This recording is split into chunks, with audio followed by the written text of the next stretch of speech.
2016 টি-20 বিশ্বকাপটা টাইগার ফ্যানদের জন্য উল্লেখযোগ্য একটি বিশ্বকাপ, কারণ তামিম ইকবালের একমাত্র সেঞ্চুরি, যা বাংলাদেশের ইতিহাসে প্রথম এবং টি-20 বিশ্বকাপে বাংলাদেশের কোনো ব্যাটার হিসেবে প্রথম সেঞ্চুরিয়ান। এর আগে 2014 বিশ্বকাপেও সাকিব আল হাসান ছিলেন দুর্দান্ত। টাইগারদের হয়ে সেবার সাকিব সর্বোচ্চ রান সংগ্রহ করেছিলেন। তবে এবার 2024 বিশ্বকাপে তামিম নেই। লাল সবুজের জার্সিতে টি-20 বিশ্বকাপ অনেক আগেই খেলে ফেলেছেন এই টাইগার ব্যাটার। সাকিবও দীর্ঘদিন মাঠের বাইরে অফ ফর্মেই ভুগছে, তাই তো মাহমুদুল্লাহর থেকে এবার সর্বোচ্চ রানের আশা করতেই পারে টাইগার সমর্থকরা। তামিম সাকিবের মতো ব্যাটিং করতে রিয়াদের খুব একটা সময় লাগবে না, কেননা এই মিডল অর্ডার ব্যাটার আছে বর্তমানে বেশ সন্দেহী। তার সম্মুখমুখী উদাহরণ 2023 ভারতে অনুষ্ঠিত বিশ্বকাপে বাংলাদেশের হয়ে সর্বোচ্চ রান সংগ্রহকারী ছিলেন এই 35 বছর বয়সী মাহমুদুল্লাহ রিয়াদ। বিশ্বকাপের পরেও পেরিয়েছে বেশ কিছু আসর, ডিপিএল, বিপিএল থেকে শুরু করে একাধিক সব রেকর্ড করেই যাচ্ছে এই ব্যাটার।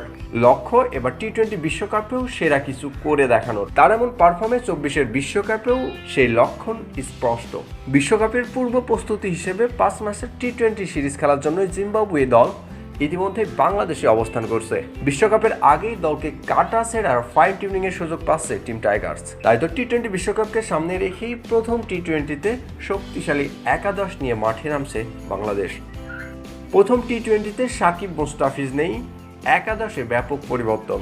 অনেকেই মনে করছে এই জিম্বাবুয়ে সিরিজটাই বাংলাদেশের দলের জন্য গুরুত্বপূর্ণ একটি সিরিজ। বিশ্বকাপ আসলেই রিয়াদের ব্যাট উঁচু হয়ে যান, কখনো আবার সর্বোচ্চ রানেরও মালিক বনে যান। টি-20 বিশ্বকাপে ভালো কিছু না করতে পারলেও আইসিসির সব ম্যাচগুলোতে রিয়াদের পারফর্ম চোখ ধাঁধানো, যা বাংলাদেশের ব্যাটারদের মধ্যে কমই আছে। বেশ কিছু আইসিসির ওডিআই ইভেন্টে রিয়াদের পারফর্ম ছিল চোখ ধাঁধানো, তবে টি-20 বিশ্বকাপটাই বাকি ছিল লাল সবুজের জার্সিতে আর দেখা যাবে না এই সাইলেন্ট ক্লার্ককে। 24 বিশ্বকাপটাও স্মরণীয় করে রাখতে চাইবে মাহমুদুল্লাহ। শুধু মাহমুদুল্লাহরাই, সাকিব, রিয়াদ, এই দুই কিংবদন্তিরই শেষ হতে চলেছে টি-20 অধ্যায়।